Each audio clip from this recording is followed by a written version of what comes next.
What's up, fam? Here's the thing live with Mitch Williams, myself, Chrome, filling in for Tom. Lots of great Phillies baseball to talk. So make sure you like, subscribe, follow.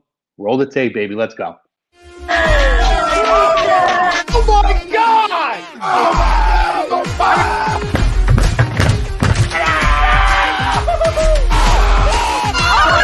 I'm embarrassed! He's flying! Welcome in. It's almost time.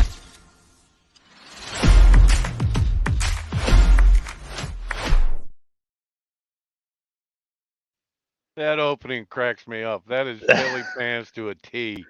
Oh, I'll tell you what, some of those moments, living them out, they were intense, Mitch, intense. Oh God, I'm it's fun to watch. I'm Chrome. I'm here with Mitch Williams. Here's the thing live on A2D We want to thank you guys for joining us. Lots of big things to talk about today. Philly's coming off of a 6-1 road trip. Little bit of momentum. We're going to talk about some of those keys to the pitching, to the offense. Lots more we're going to talk about. Mitch has got some mechanical things we're going to talk about as far as some of the starting pitching. I'm looking forward to diving into that with you. But first, let's show some love. Philly Sports Trips. It's the Philadelphia 5 for 5 sports travel company. Premium travel, tailgating experience for the passionate fans of Philadelphia. Going to go to phillysportstrips.com. Hollis Thomas involved, bringing lots of former Philadelphia Eagles, some of your favorites from John Dorenbos to Vince Papali and David Akers and many others joining in.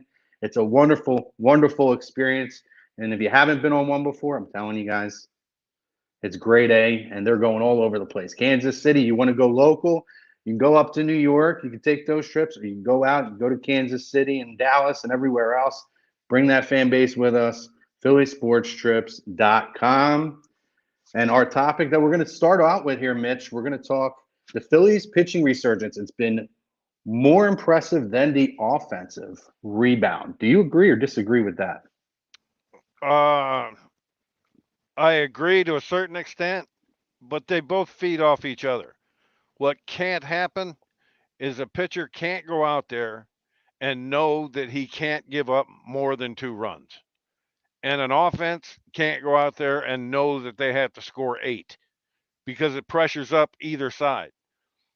Yesterday was a perfect example. When Schwarber led the game off with a home run, that sends Wheeler out to the mound knowing, okay, I'm up 1-0. All I got to do is make my pitches. And he did a pretty good job. He battled through. There's some things in his mechanics that I've talked about previously with his front side staying closed.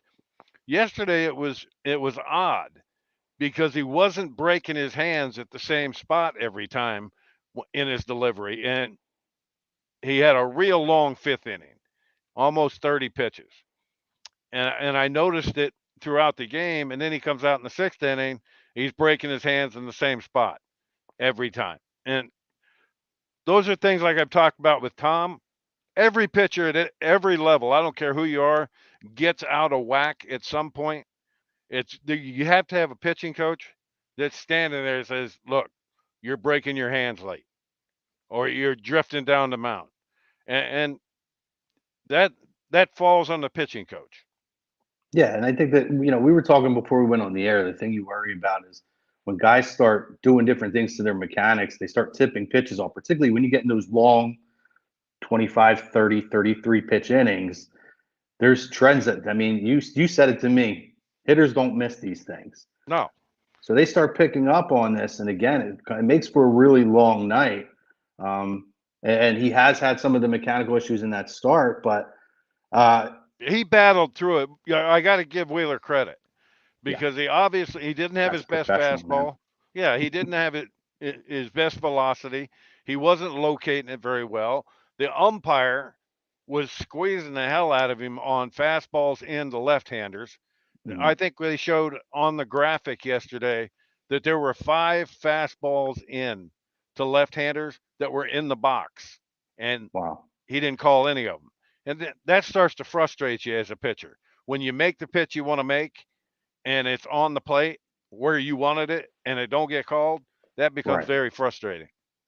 Well, yeah, and I think we were talking about the difference almost, right? With Wheeler, I never have a doubt. I know when Wheeler goes out, even if it doesn't have his best stuff, you're getting 100% effort. As opposed to, when we were talking about Nola a little bit, not that you don't get the effort, but there's a stubbornness factor, right? Yes, And I there want you to is. kind of talk about the comparison where both guys seem to be having some minor mechanical issues, but maybe one guy, you don't worry as much as far as making Wheeler the is adjustments. much, much better at making in-game mechanical adjustments. He just is. When you talk about the stubbornness with Nola, the you have the pitch clock. You've known about it since spring training. You used it in spring training. Nola rubs the baseball up every time he gets it back from the catcher. That eats up 5 seconds. If you just get the ball, get your ass on the mound, and get ready to throw, lick your fingers, do whatever you got to do, but get on the mound. He's having problems right now repeating his mechanics. His leg kick and his stretch isn't as high, and I understand that to slow down base runners.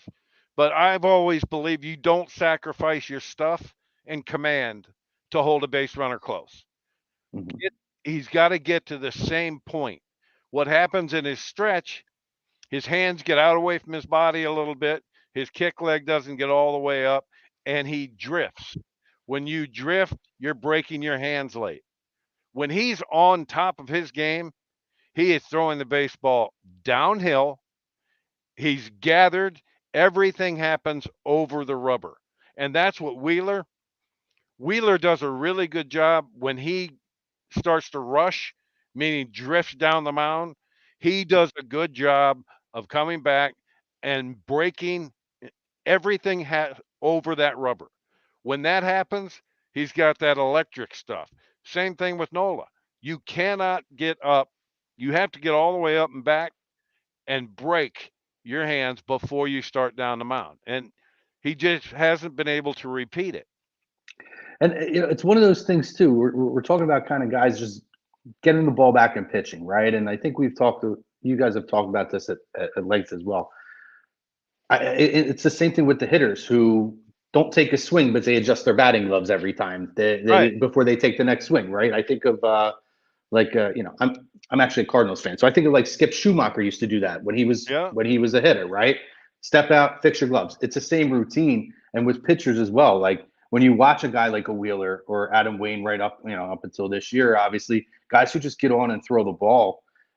The idea is you as a pitcher could keep a hitter off balance just as much by just getting in there, not giving them the time to do all these things.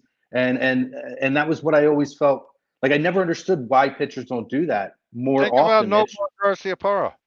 Yeah, All the crap he went through with, all that. I'm like, oh, geez, just get in the box. yeah. If I had a 20-second pitch clock, it would have thrilled me to death. Oh, I I'm don't sure. want that hitter comfortable. I don't want him to go through his routine, get in the box, get comfortable. No, I want to get the baseball and throw it.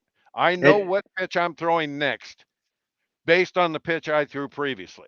yeah, and So that gives the runner time. If there's runners on base, it gives the runners timing to time down exactly. If you're doing the same routine over and over, it's just there's too much parity when it comes to these things, which is why I was a fan of the pitch clock.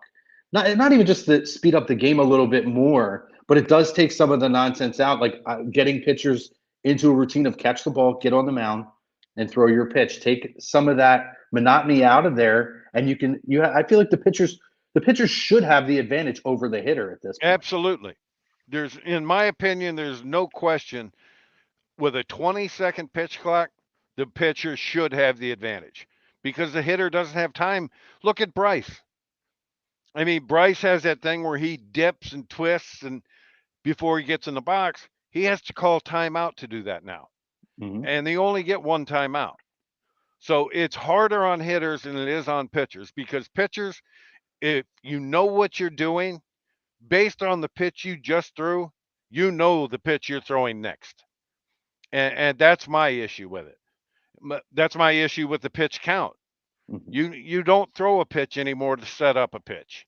You throw a pitch, get the ball back. Oh God, I got to get him out on this pitch. No, there's a there's a science to pitching. And the science is controlling the bat speed of the hitter. And that's all it comes down to. That's what a breaking ball does. That's what a changeup does. Well, myself, Tom, and Ralphie, we were on for the extra innings game. I think Wednesday night.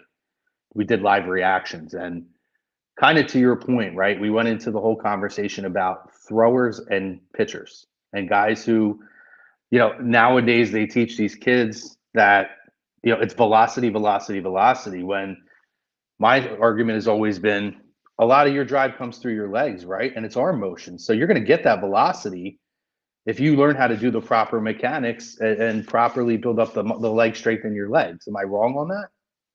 Well, the only way you're wrong on it is you don't drive with your legs. Right. The only thing you drive with is from your calf down. Right. If your leg breaks down as you start down the mound, as soon as you break on your backside, it forces you down the mound, and now your arm's stuck behind you, and you have to muscle the ball. So I don't care where you start with your back leg. If you start with it bent, or I teach all my pitchers to stand tall and fall. You'd be amazed at the difference in the velocity and the ability for them to locate the baseball. Pitching coaches today, they want to make it difficult. Drop and drive. There's only 4 steps to pitching. Set your feet, set your hands, get your kick leg to the same spot every time. And you locate a baseball, Chrome, with your nose. Drive your nose to the spots you want the baseball. It's that simple. Wow. I never heard that. That's interesting. And I hope there's kids out there or parents who could share this with their kids and share that little tidbit of Mitch just put out there, because that's wonderful free advice for these people out here. It's simplifying the mechanics of the position. There's with Strom, the thing I don't like about his delivery, I mean, it's a pretty violent delivery, but his feet are so far apart when he sets his hands that he doesn't get to the same spot up and back every time. Right. I've taught every pitcher I've ever worked with, set your feet together. Then all you're doing is picking your kick leg up. You're not pushing to yourself back to go forward. All you're doing is you a little picking more it up consistency and falling. Yeah, it's giving you a little bit more control over the consistency of your landing spot and everything else. You're able to repeat it. Yes. We've talked about it on this show before. The windup is a waste of motion. Oh, I throw harder out of the windup. No, you're a dope. You don't. Yeah. No, and it's true. And but it does feel like because of just throw hard now, you don't see as much of these setting up. And it was that at bat that Sir Anthony gave up the home run that tied the game. We're watching, and you see him, and he's pounding the cutter down and in, and he's going with the pitch. And honestly, he didn't look great, but that was the one pitch that he was getting. Guys were swinging through it, right. And he starts working up, right? And we said, throw the ball out of the zone, either throw it up and out or throw it down and away. And he just kept throwing it in the same spot. He started low, and then he threw a breaking ball, Mitch, for whatever reason. Dead cut, center cut over the plate. And it was one of those things where you overthink it instead of relying on your stuff and what's working for you and setting up the next pitch. Exactly. And pitchers today, a lot of them don't know how to pitch up. When you throw a fastball up, you're not throwing it up and away because the hitter can recognize away. You're not throwing it up and in because the hitter can recognize in. Your target should always be down the middle at the top of the catcher's helmet. Jamie Moyer couldn't puff your lip if he was standing on your forehead, but he knew how to throw a fastball up. He'd strike guys out with an 82-mile-an-hour fastball that was located at the top of the catcher's helmet. It's not how hard, it's where. And that's the difference in pitching up. You just have to chest high, that's not up. You look at the top of a catcher's helmet. That right there, they're not catching up to. With Sir Anthony's velocity, they're not catching up to. Yeah. But they can't take it if it's down the middle. They have to swing because they can't count on it not having a downward plane. Absolutely. Absolutely. We're going to move over to, in a minute, we're going to switch over. We're going to start talking. We're going to break down the series a little bit more, the Oakland series, the road trip specifically. But first, let's talk RTC over here, brother. Tell us about your company. Yeah, it's a freight company. They've got an ad back there to play. There's the number right there to call.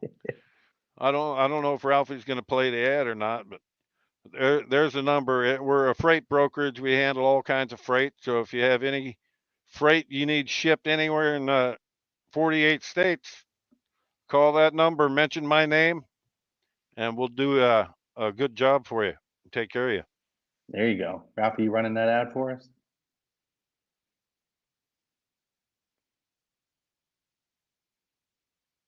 I guess Ralphie fell asleep. No, he's back there.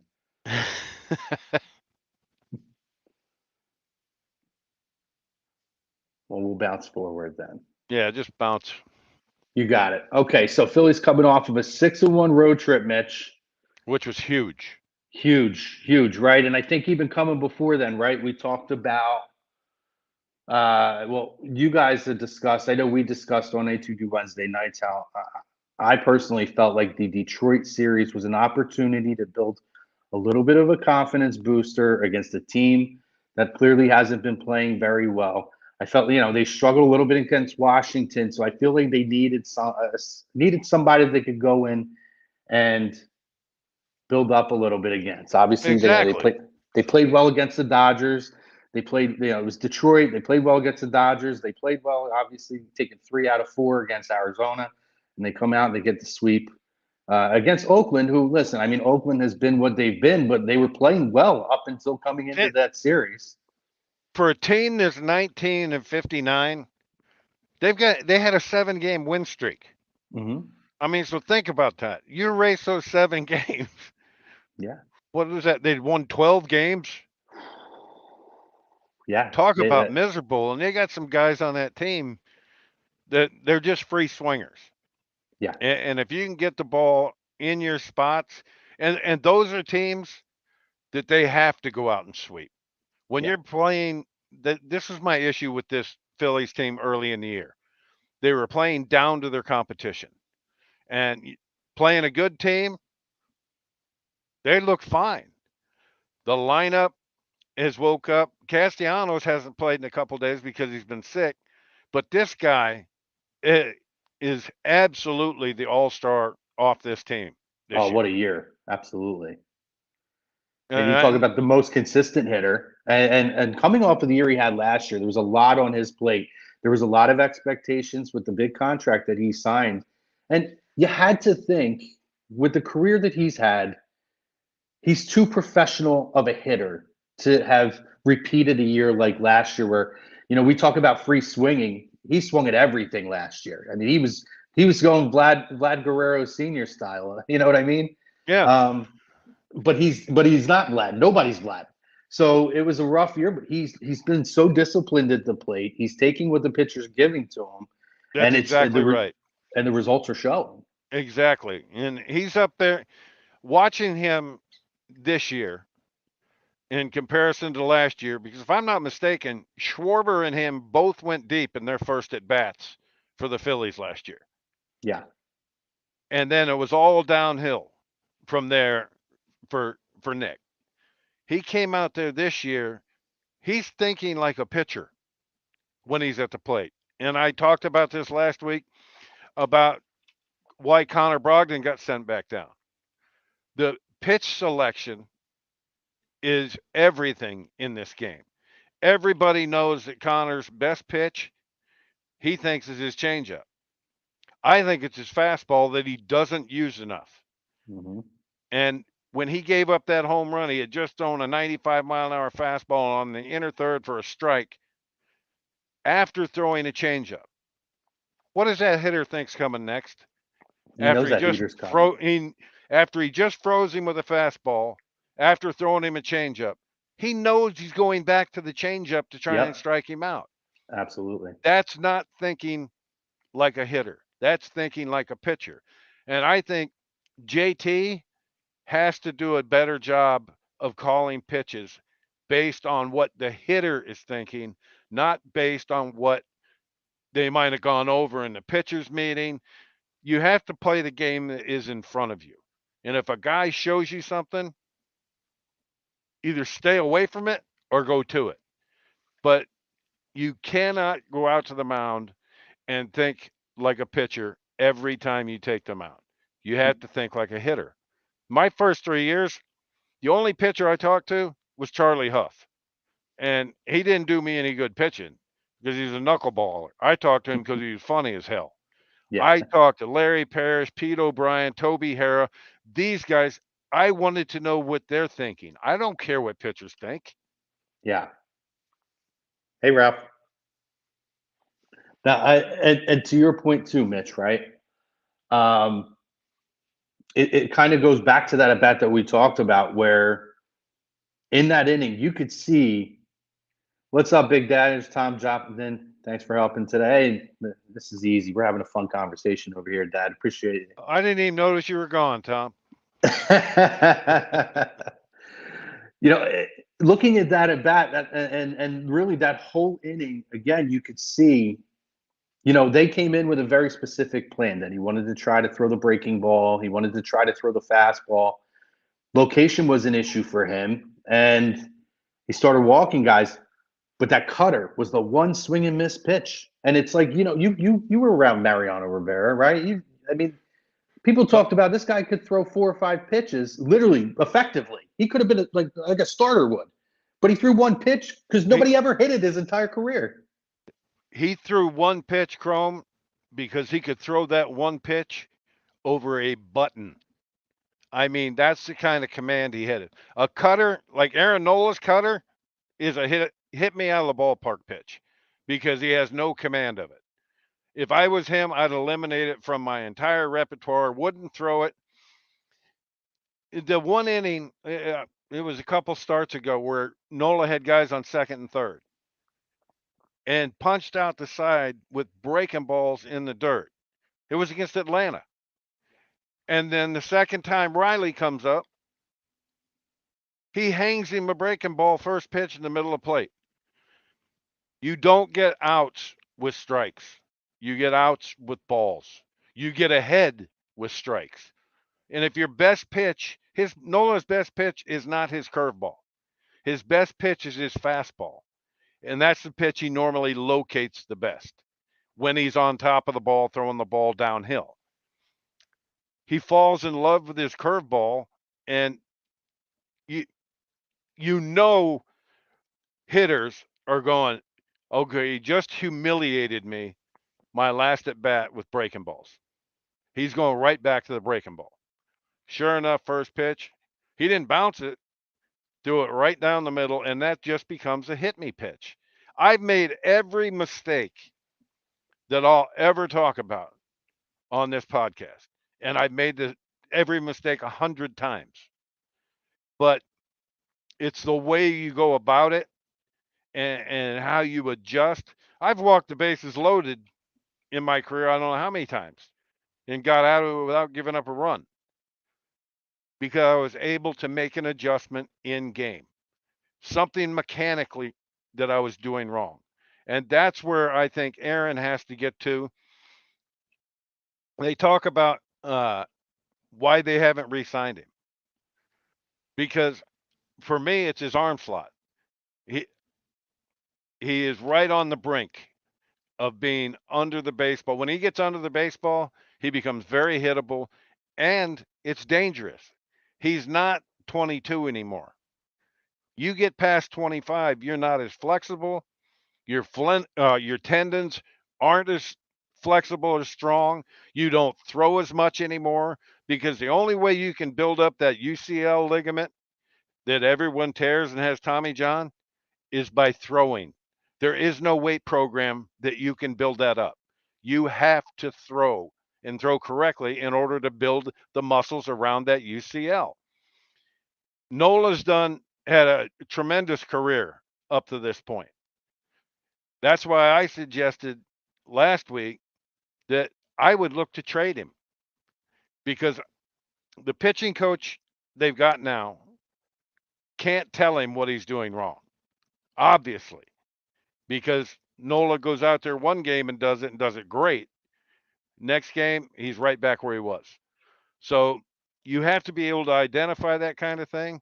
And there are some pitching coaches in this game today that would go to their GM and say, "Get me Nola.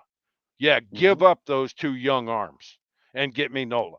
You could get two fantastic arms back for Aaron Nola, and maybe get a guy that you can plug into the rotation right now, and a guy that you may be able to plug in the 5 spot.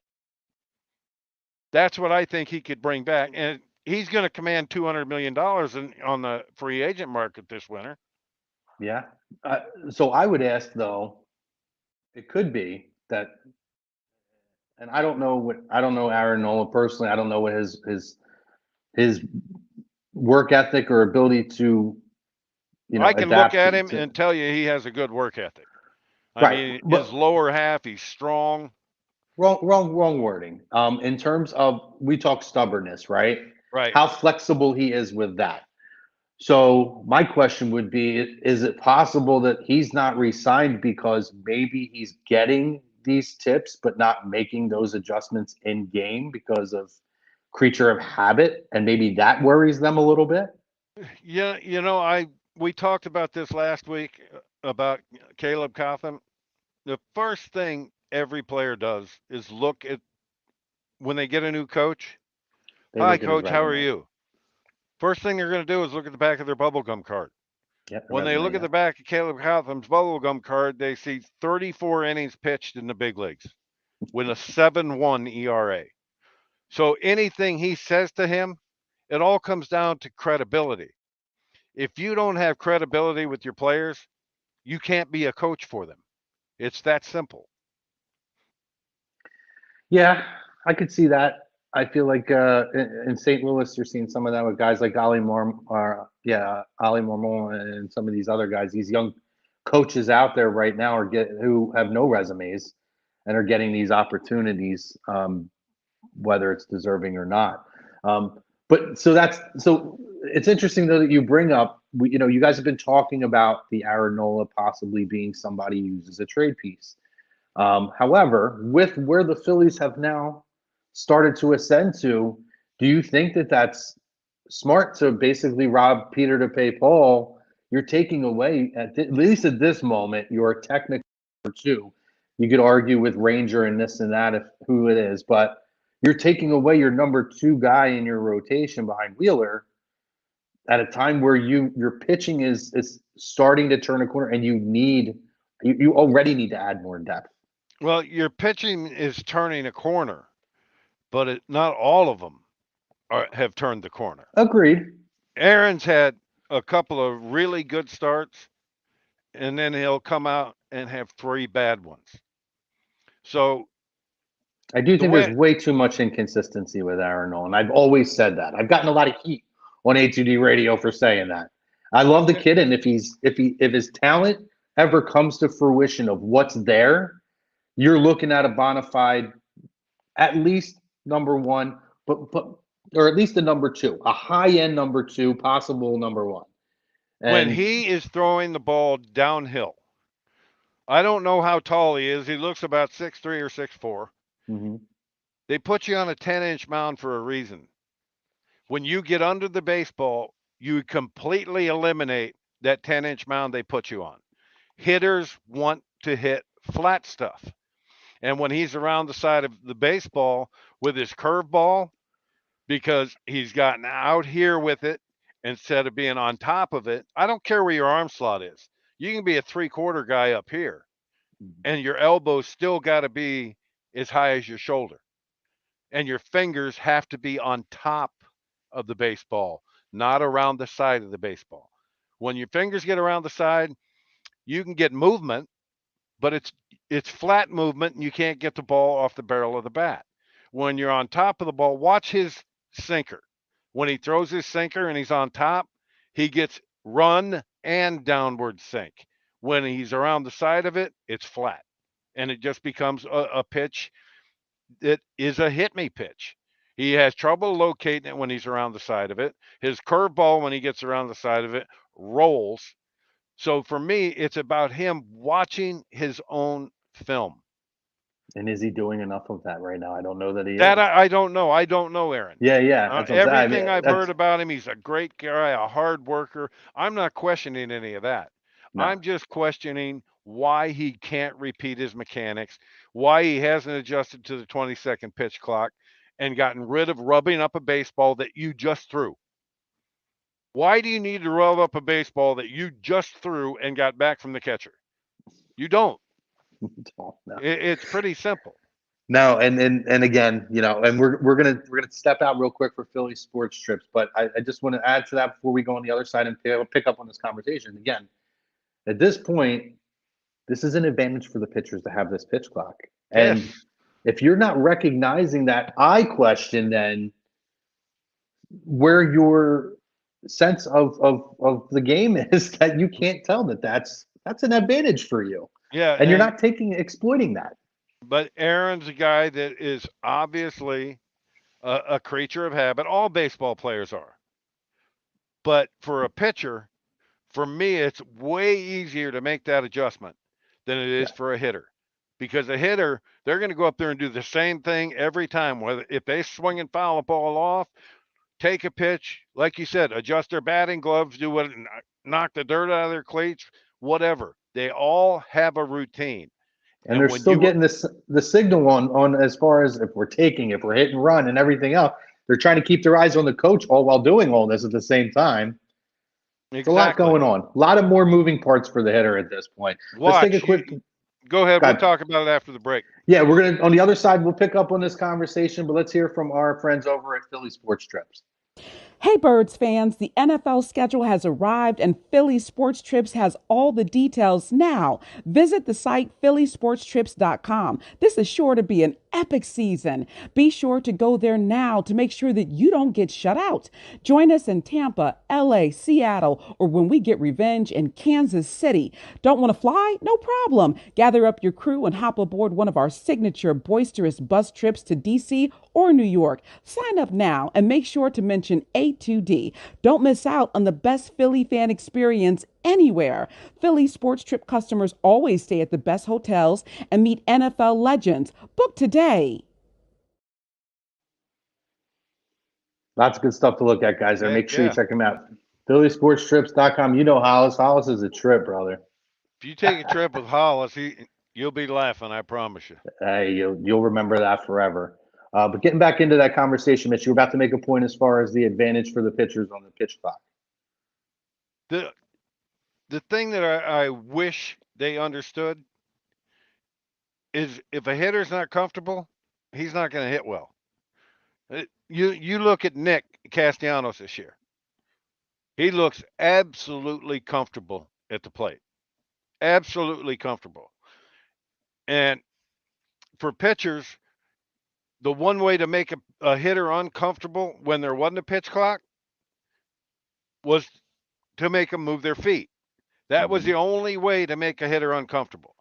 I mean, they got on Nola the other night for throwing a ball out. Everybody and their brother knew that he threw that ball out just to get extra time.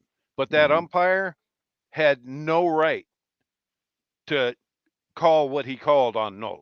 Nola can stand up. I watched Al Raboski throw ball after ball after ball until the umpire started just throwing all of him the baseballs, and Al's just standing out there like this with his glove up and letting them go by. Classic.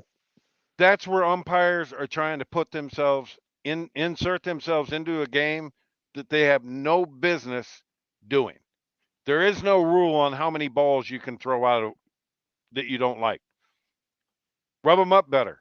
I mean, there was games where there were balls that weren't rubbed up at all. And trust me, you did not want to face me if I had a ball that was slippery. Because there was no telling where it was going. I believe that. Yeah, I think the 20-second pitch clock, Chrome, you wait till next year. I bet it moves to at least 30. Well, I hope not, because I've liked what I've seen as far as the pace of the game now and seeing how it has impacted the game in a different way. Yeah, it's impacting the owners' wallets too. It is. It is. Yeah. I mean, the concessions are closing a lot earlier too. You're talking about 37 minutes quicker this year on average from last which year. is a lot faster than even they were getting out of the minor leagues. And I think they were talking like 20-something minutes, and they've gotten even 10 more minutes back here at the major league level. It's Well, crazy. that's because major league pitchers are supposed to have a little better command. Correct. There's Yeah. a few more walks happening other than when I was in the game in the big leagues. More walks happen in the minor leagues, so that's why those games are longer. But when you start affecting the owner's bottom line, there's going to be another. They're going to go to Manfred and say, we need to change this rule. We've got to make it at least 30 seconds. Well, I hope not, but you're probably right. You're probably right. It makes a lot of sense. I want to move in now. Got a couple big series coming up. We got Atlanta. We got the Mets coming up. What are your keys you're looking for here, Mitch? Both the pitching and the hitting have to be consistent in these next two series. We can't play 3 games against the Mets again and score 3 runs. That can't happen. That puts way too much pressure on the pitching staff, and we can't go out there and score 8 runs and give up 9. The bullpen, for the most part this year, I think has been the strength of the pitching staff. It has. Until lately, where the starters have started to catch up. I think they're in a position right now. They can't keep having bullpen games. So Dombrowski has got to go out at the trade deadline and acquire a 5th starter or move Matt Strom into that 5th starter role and see how far he can go with it. So would you say that's priority 1? If you're going out and you're Dombrowski, first order of business, because I know we've talked or we've seen talk about, possibly, and I think Cody Clemens has been fine. I don't know if he's the long-term solution for a World Series run, but he's done more than enough adequately with the glove and the bat. Do you think that? To me, he's been spectacular with the glove. Yeah, absolutely. I mean, that's been a difference maker, which also helps the pitching staff, by the way. Right. But you talk about, is that priority 1? Is we got to go and get a 4th or 5th starter, number 1? Yes, they have to go get a 4th or 5th starter, because I'm going to tell you what's going to happen. If the rumors are at all true about going and getting Paul Goldschmidt, that is going to affect that clubhouse, because that's telling Rhys Hoskins he ain't coming back here. See, I don't know that, Mitch, because, Goldschmidt's contract's coming up. He's 35 years old. I could see this just being, and I know teams hate the idea of a rental player, but he's playing at close to the same level as MVP level of last year. To me, I could see that having the opposite effect of, hey, next year, it's one of 2 things. Either this guy's going to come in and we're going to make a run because this is what this organization and the effort you guys put in deserves. And B, there's always the possibility of the DH slot opening up for next year as well. No, Schwarber is going to be the DH. You think so? Yes. Trust me. Well, yeah, I guess with Marsh, because Marsh is signed through next year, right? I'm not sure. How long is Goldschmidt's contract run through? I believe he's up after this year. Well, if he's up after this year, you could tell when Rhys came back that dugout energy changed. Level. Oh, such a different energy level with those guys. Yes, the dugout changed. I didn't realize that Rhys had such an effect on this team's personality, but he does. Yeah. And if you go out and get Goldschmidt, I thought Goldschmidt was signed longer than just through this year. If nope, this is the he has an option, I think, for next year. Is it a team option or a player option? Let me look it up. Because if it's a player option, he's going to opt to stay. And if it's a team option, I think the team will opt to keep him because he's a better defensive first baseman than Rhys is. No, so no option. He's signed through next year. Then he's an unrestricted free agent after. his contract is only at $22 million though. He's signed through next year. Through next year. That's and it's only $22 million. That's a low number. It is a low number for a guy that just won the MVP last year. Like I feel like this team could find ways to move guys throughout the outfield and infield and find a spot for Paul Goldschmidt, even with Rhys Hoskins coming back next year. Well, if Goldschmidt, if they go get him, Rhys is not coming back. Oh, and that's no possible. Way, because Rhys is going to command more money on the free agent market. He's the guy that can hit you 30 to 35 home runs. He's going to kick 30 to 35 balls at first base. But there's an old saying, drive in more than you let in, and Rhys normally does that. That's true. That's very true. But it is definitely going to mess with the chemistry of the team if they were to go out and get Goldschmidt.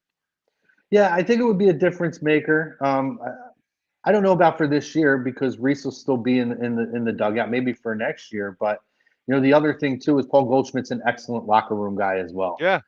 So I'm talking about if they go get him this year. Of course. How is that going to affect how Rhys reacts in the clubhouse, in the dugout? Will he still come down into the dugout like he has been, or will he say, I'm rehabbing? Well, you know what? I think that defines the character of a guy then. And if I was a betting man, I'd say Rhys would be the guy as high up on that first step as he could possibly be, cheering everybody on and being a part of that team because he's always been that guy. He's been a guy who's picked up his teammates. And even on the other end of that, when his time does come and it's time to move along and get a new contract, yeah, he's going to hit 35 and boot 35, but people are going to remember, too, that he was pouty-faced on the bench as well. Right. Not a great teammate. And I don't think that's one thing I've always liked about Rhys. He's always been accountable. Yes. He's a guy that's not going to hide from reporters when he makes an error to lose a game. He's not that guy. He's a character guy. And obviously it's a strong character because of the way he affects his teammates, especially in that dugout. So I would love to see Rhys be a DH and stay completely away from anything made of leather other than maybe batting gloves. Yeah. Because there's certain guys that just are not good first basemen. I loved Ryan Howard to death, but he couldn't play dead in the Western at first base. He was not a good first baseman at all. I think the DH has saved base, and I'm a traditionalist. There's parts of me that miss the strategy of when the pitcher spot comes up. And as crazy as Tony La Russa's hitting the pitcher eighth and everything always seemed to where, you get your top hitter in at 3, get him in the first inning, but then they're DH, whatever. But I have to say, when I look at the DH and I see what it did and it was already in the American League, but what it did for Ohtani when he had Tommy John a couple of years ago, to be able to keep him in the lineup, on the field, in games. What it did for Bryce. Exactly. With what it's been able to do for Bryce to keep one of your most marketable players in the game, in a sport that I think has struggled to market superstar players, to be able to keep them on the field, continuing to create highlights and things like that, and have fans be able to go to a game and experience them in a game has been so huge. And it's also been able to prolong, like an Albert Pujols run from last year, and certain guys who aren't great fielders like a Rhys is going to be able to go somewhere else and really market himself. It's going to extend his career. And that's a good thing. And believe it or not, Rhys becoming a DH, you have to learn that position just like you have to learn every other position. But what I think it'll do for Rhys to just be a DH, he won't have to come in and feel bad that he just kicked the ball and cost a pitcher 2 runs. Mm-hmm. All he has to think about is hitting. And I think if Rhys, all he has to think about is hitting, he is going to be a hell of a DH. Yeah, and I think too with that, right? You're right in that, it's different when you're on the field and you're constantly moving around and you're in this repetitious pattern that you've had since you were a kid, where you're playing offense and defense and you're constantly engaged in the game. When you're a DH, You get up and hit, you have your bat, you run your bases if you get on base, but then you're sitting for a while. You got to keep yourself warm. You got to keep yourself engaged into the situation of the game and what you're looking at when it's your time to come up in the order. It's learning a whole different position that's just not placed out on the diamond. Because you have to learn a different routine. Mm-hmm. My favorite DH I ever played with was Larry Parrish when I was in Texas. Yeah. Because LP would take his at bat. If he struck out, I went up to the clubhouse one night and there was a 25-pound dumbbell thrown through the wall.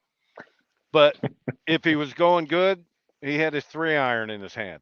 Yeah. Swinging his golf club in the clubhouse. That was his routine.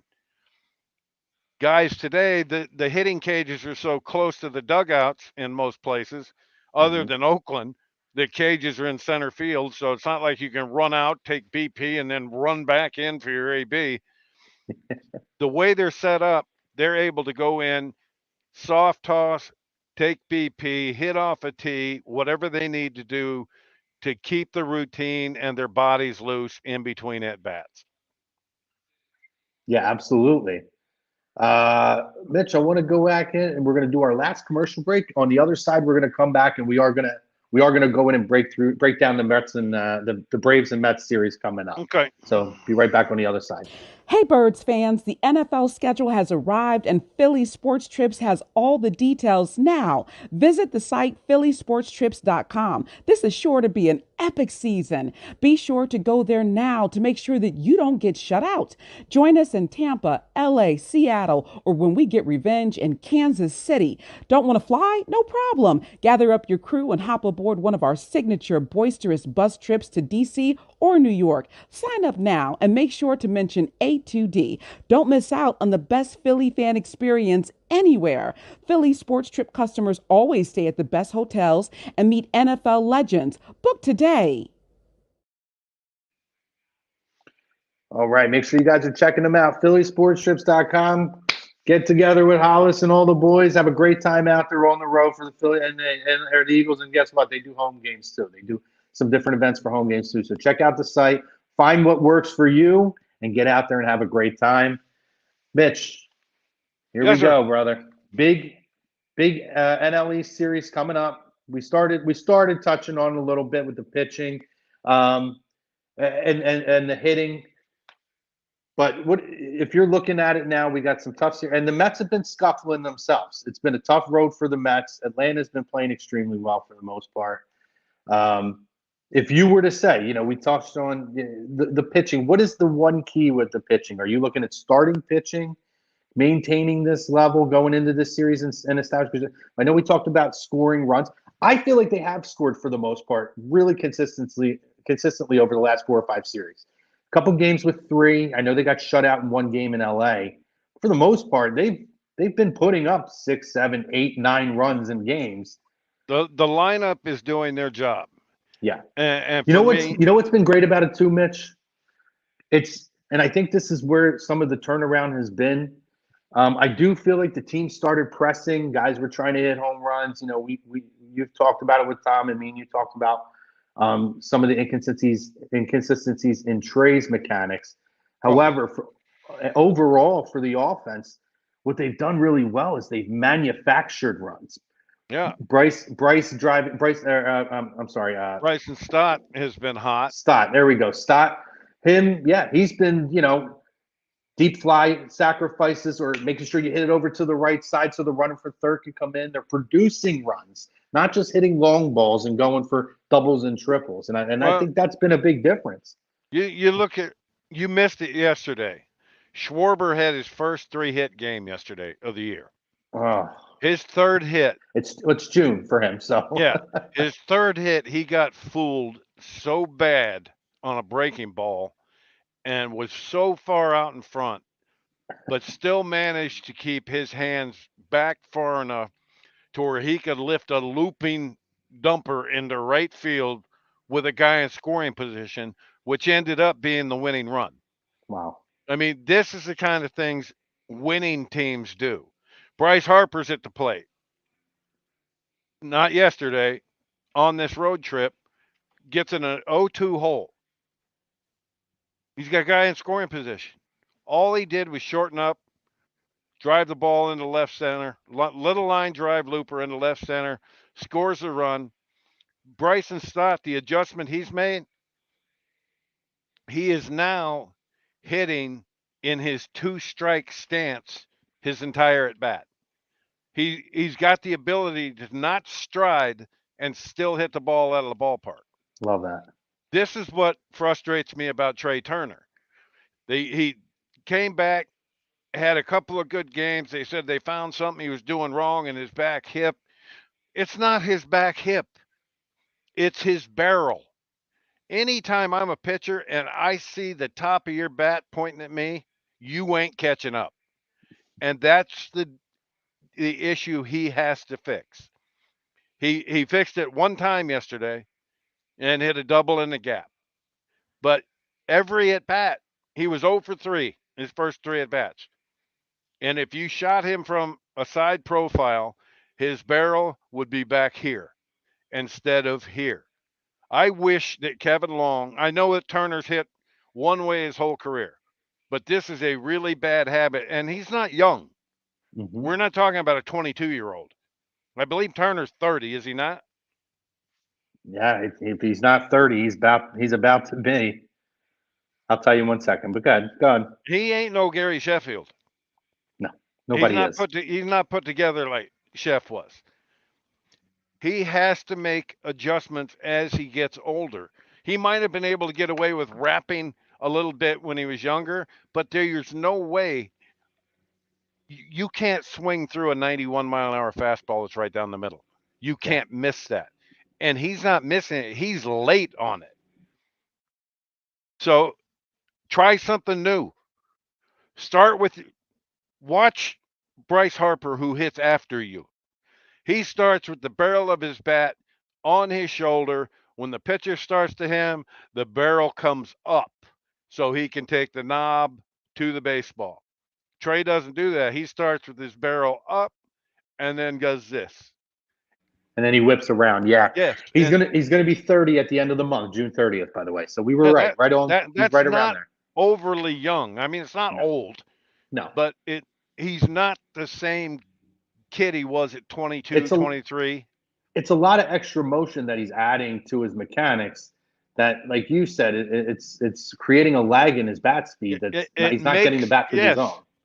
They're controlling his bat speed, or he's controlling his bat speed. Yeah.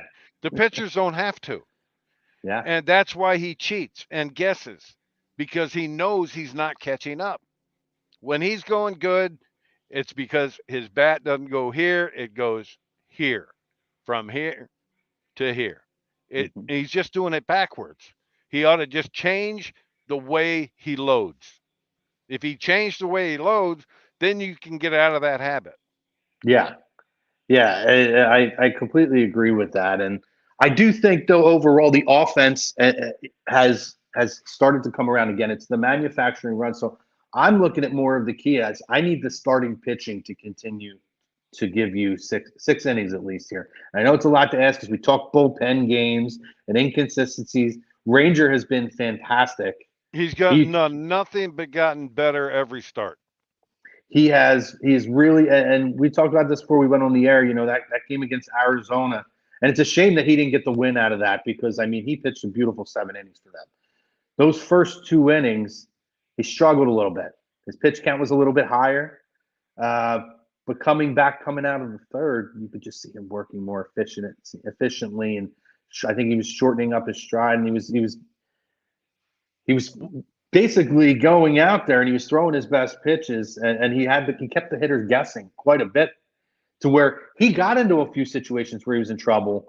Guys in scoring position with 2 out or with 1 out, or at one point, no outs. And I think they might have had a runner on third at one point, and he pitched out of it because he stuck with what Ranger he was being is the ultimate competitor on the mound.